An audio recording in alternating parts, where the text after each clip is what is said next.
कप्तान बदले तो उम्मीद बदली, उम्मीद बदली तो सोच भी बदली कि शायद सूर्या अगर कप्तान बने हैं तो जीत निश्चित है, क्योंकि पहले मुकाबले में तो जीत मिली थी।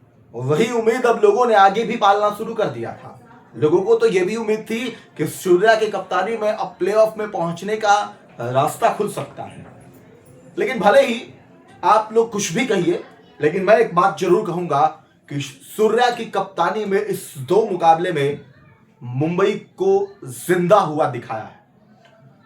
इस दो ही मुकाबले में जो सूर्य कुमार यादव ने कप्तानी की है, मुंबई जिंदा होता हुआ दिखा है। क्योंकि एक समय था कि गेंदबाजों की इस तरीके, इस कदर धुनाई कि अगर आप 200 बोर्ड पे लगाते थे तो मुश्किल होता था कि बचा नहीं पाए। आज 166 रन बोर्ड पे थे, 166 रन बोर्ड पे थे और आरसीबी 166 रन बनाने के लिए आरसीबी को कितनी मशक्कत करनी पड़ी वो आज सूर्या की कप्तानी में दिखी।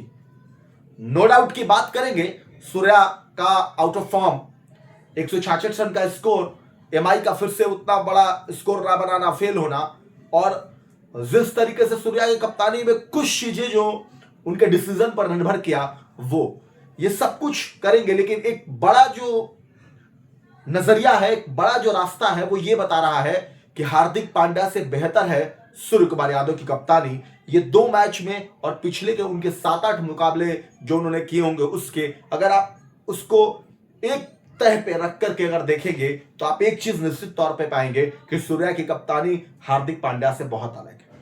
ना ईगो है, ना एक गलत भाषाओं का इस्तेमाल है, साइलेंट होकर के कप्तानी करना है, अच्छे से फील्ड को रोटेट करना है, गेंदबाजों का इस्तेमाल करना है।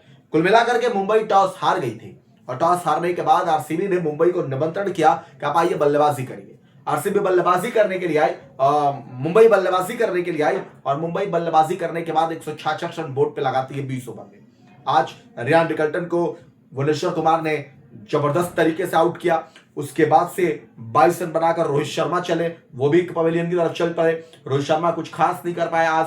रोहित के बल्ले से जिस तरीके के पिछले 84 रनों की पारी आई थी, वैसी कुछ पारी 40-50 रनों की लोग चाहते थे, लेकिन आज वो नहीं आ। और उसके बाद सूर्य कुमार यादव भी गोल्डन डक पर आउट हो गए। यानी कि जब ये 3 बैटर आपके आउट हुए तो पावो आपको अब थोड़ा सा सफर करना पड़ेगा। वो तिलक वर्मा आए या बाकी कोई भी आए, अब कोई भी अगर वहां से आता है तो उसको सफर करना पड़ेगा, क्योंकि आपको पावर प्ले में जब आपके विकेट एक या कम गिरते हैं, ना गिरते हैं, तो आप एक अच्छा स्कोर बना पाते हैं, अच्छा मोमेंटम सेट होता है। लेकिन भुवनेश्वर कुमार ने जिस तरीके की आज गेंदबाजी की, 4 विकेट निकाले, वो भुवनेश्वर कुमार की वो गेंदबाजी इस बात की तरफ इशारा कर रही थी कि भुवनेश्वर आज सोच समझ के आए हैं कि मुंबई को कैसे घुटने पर लाना है। और इसी घुटने पर लाने का नतीजा मुंबई के इस आप कह सकते हैं कि जिस तरीके से भुवनेश्वर कुमार ने गेंदबाजी की, उसका नतीजा हुआ कि मुंबई 166 रन तक ही पहुंच पाई। अब सवाल है सूर्या के फॉर्म का। सूर्या का फॉर्म पिछले कई मैचों से लेकर के लगातार फ्लॉप हो रहे हैं। निश्चित तौर पर मुंबई इसका खामियाजा भुगत रही है और मुंबई सूर्या का बल्ला न चलने के कारण आप सफर कर रहे हैं। और इसके अलावा तिलक वर्मा ने बल्लेबाजी की, आज रियान निकल्टन जल्दी आउट हो गए, तो वो शुरू में वो मोमेंटम नहीं बिल्ड हो पाया जो बिल्ड करना है 6 ओवर के पावर प्ले के अंदर। जब 6 ओवर के पावर प्ले के अंदर 70-80 रन बन जाते हैं ना, तो वो 200 का आंकड़ा दिखने लगता है। विकेट बीच में गिरते हैं, फिर भी वो थोड़ा रुक के खेलने का प्रयास, इसके बाद फिर से आगे जाकर के वो रनों को बनाने का रन अंतिम 17 से 20 ओवर में वो रन बनते हैं, 16 से 20 ओवर के अंदर में।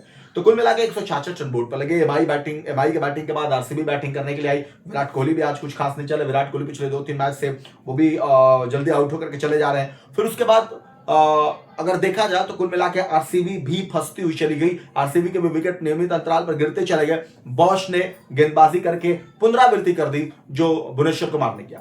भुवनेश्वर कुमार की पुनरावृत्ति उन्होंने कर दी, 24 रन देकर 4 विकेट निकाल दिए, 24 या 26 रन ऐसे ही कुछ होंगे, 4 विकेट निकाले और उसकी वजह से कमर टूट गई आरसीबी की। आरसीबी की कमर टूटी, अब आरसीबी सफर करते हुए दिख रही थी। लेकिन कमाल की पारी अगर किसी ने खेली तो पांड्या ने। पांड्या मतलब आप हार्दिक पांड्या मत समझिएगा, उनके भाई हैं कुणाल पांड्या। कुणाल पांड्या ने जबरदस्त पारी खेली और कुणाल पांड्या को उस पारी के बदौलत ही आज आप कह सकते हैं कि आरसीबी जीत की तरफ पहुंची, जीत के रास्ते पर आई। क्योंकि वो जो पारी थी कुणाल पांड्या की, वो अपने आप में बहुत ही काबिले तारीफ, जबरदस्त पारी थी। कुणाल लगातार परेशान थे, जब वो बड़े हिट लगा रहे थे परेशान हो रहे थे, लेकिन फिर भी वो अपनी टीम के लिए खेल रहे थे। अंततः उनका एक कैच छूटा और कैच छूटने के बाद वो फिर दूसरी बार वहीं पे कैच पकड़े गए। तो कुल मिला के ये रहा। उसके बाद जो है वो शेफर्ड भी कोशिश किए लेकिन नाकाम रहे, आउट होकर चले गए। फिर भुवनेश्वर कुमार आते हैं और भुवनेश्वर कुमार वो लंबा हिट जो छक्का मारते हैं वो मैच के रुख को बदलता है और वहां से जीत के करीब पहुंचती है आरसीबी। लेकिन सवाल ये है कि कैसे हारी आखिर, क्या वजह रहा कि अगर इतनी अच्छी गेंदबाजी चल रही थी, फाइट हो रही थी, इस बीच में क्या ऐसा वजह रहा कि मुंबई मुकाबला जीतते जीतते हार गई। मुंबई मुकाबला जीतते जीतते हारी, उसके पीछे 2-3 रीजन बड़ी सॉलिड रहे। पहला कि मुंबई ने कुणाल पांड्या का जब वहां पे कैच छोड़ा नमन धीर ने बाउंड्री के पास और तिलक ने छोड़ा, जब वो अनबैलेंस हो गए, वो बैलेंस नहीं कर पाए कैच हाथ में लेके, फिर वो फेंके, तिलक ने कैच गेंद को फिर से दोबारा नहीं पकड़ा। उसके बाद जो वो 2 बाउंड्री जगह छक्के लगे वो गजनफर के ओवर में, वो वहां से मोमेंटम शिफ्ट हो रहे थे। लेकिन उसके बाद से यहां तक वो छूटा, लेकिन उसके बाद फिर से इसकी भरपाई हो गई।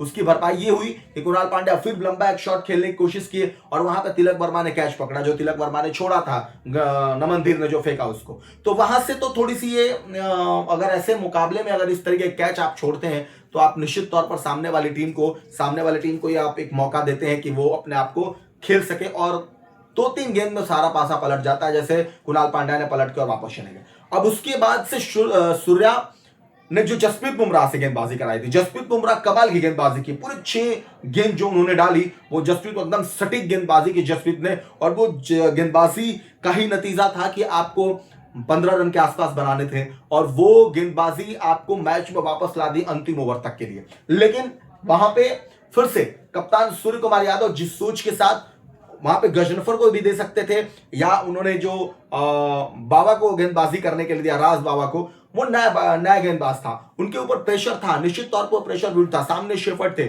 लेकिन वो जो कोशिश कर रहे थे उस कोशिश में मुझे लगता है कि उन्होंने कुछ ज्यादा ही अपने आप को प्रेशराइज कर लिया। अदरवाइज वो मुकाबला निकल सकता था एमआई के पास।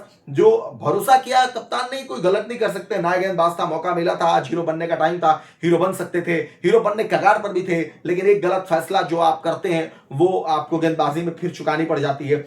जब उन्होंने शेफर्ड का विकेट लिया, वो हमेशा ऑफ स्टंप के बाहर वाइड यॉर्कर का प्रयास कर रहे थे और वाइड यॉर्कर का प्रयास जब वो कर रहे थे तो गेंद स्लॉट में आएगी तो बैट्समैन मारेगा, पहले कुछ डालकर गेंद को निकालना, लेकिन लगातार उन्होंने वाइड फेंकी, वाइड के बाद नो बॉल फेंका।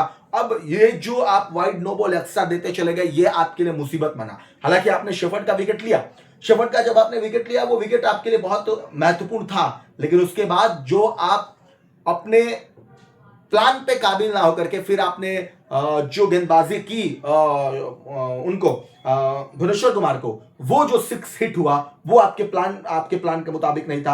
आपने वाइड यॉर्कर डालने की फिर से कोशिश की और वो एकदम स्लॉट में गिरी, उन्होंने अच्छा बल्ला से प्रयास किया और गेंद बॉडी लाइन से बाहर 6 रन, वो 6 रन ही मुकाबला बदला। और यहाँ पे उनके ओवर का एक्स्ट्रा प्रेशर ने जो है वो मुंबई को हार की तरफ धकेला, अदरवाइज फाइट बहुत बेहतर थी। उसके बाद लास्ट गेंद पे जो 2 रन चाहिए थे वो भी वहां पे उन्होंने मिस फील्ड किया, अगर गेंद पकड़ लिया तो 1 रन भी नहीं हो सकता था, लेकिन वो गेंद नहीं पकड़ पाए। और यही प्रेशर होता है ना अंतिम ओवर में, एक नया गेंदबाज जब आप उसको गेंदबाजी देते हैं, प्रेशर बिल्ड नहीं हो पाता है, वो झेलना होता है और उससे निकलना होता है, तो वहां पे वो मुश्किल होती है एमआई के लिए। अब नतीजा ये हुआ कि दूसरी टीम एमआई बन गई है प्लेऑफ से बाहर निकलने वाली। पहले आज ही जो है एलएसजी बाहर हो गई, चेन्नई ने हरा के बाहर किया। अब चेन्नई के बाद मुंबई अब बाहर हो गई, प्लेऑफ क्वालिफाई नहीं कर पाएगी। अब मुंबई को जो मैच है वो सिर्फ औपचारिकता के लिए खेलना। अब आरसीबी ने इस मुकाबले को जीत करके टॉप पर चली गई, प्लस में रन रेट है ही और 14 पॉइंट हो चुके हैं। अगर हार जाती तो आरसीबी थोड़ा सा नीचे आती, आरसीबी के लिए फिर से फाइट की स्थिति होती, लेकिन फिलहाल में आरसीबी सुरक्षित चली गई है फर्स्ट पोजीशन पर। और कुल मिलाकर मुंबई का यहां से सफर खत्म है, प्लेऑफ की दौड़ में नहीं जाना है। सूर्या कप्तानी अच्छी रही, लेकिन मुझे ऐसा लगता है हार्दिक को उठाकर सूर्या को लॉन्ग टर्म कप्तान बनाना चाहिए, ताकि ऐसे नतीजे आपको मिलेंगे। जब आप 166 रन में फाइट करते हैं तो आपके पॉजिटिव में आप इसको हार के नजरिए से नहीं दे सकते, ये खेल में होता है। लेकिन अब आपके पास कोई ऑप्शन नहीं है, अब आप 2 मुकाबले में कप्तानी करिए जी, फिर प्लेऑफ में पहुंचाइए, संभव नहीं है। अगर ये शुरू से कारवा होता तो ऐसी कप्तानी आपको देखने को मिलती। और मुझे ऐसा लग रहा है कि सूर्या बेहतर कप्तान है हार्दिक पांड्या से। अब इसीलिए आज मुंबई की हार रेस से बाहर मुंबई अब आगे की तरफ सोचेगी, मुंबई अब क्या प्लान करती है ये सोचेगी, क्या कप्तानी में कुछ बदलाव आता है ये भी बहुत जरूरी है। लेकिन आरसीबी और मुंबई का मुकाबला बहुत ही रोचक हुआ, शानदार हुआ, लाजवाब हुआ, जबरदस्त हुआ। जिस तरीके का आईपीएल होना चाहिए वो आईपीएल था। कम रनों में इस तरीके की फाइट जहां 200 प्लस रन बन रहे बोर्ड पे, चीज हो जा रहे हैं, 566 के लिए फाइट देखना मजा आया देख करके।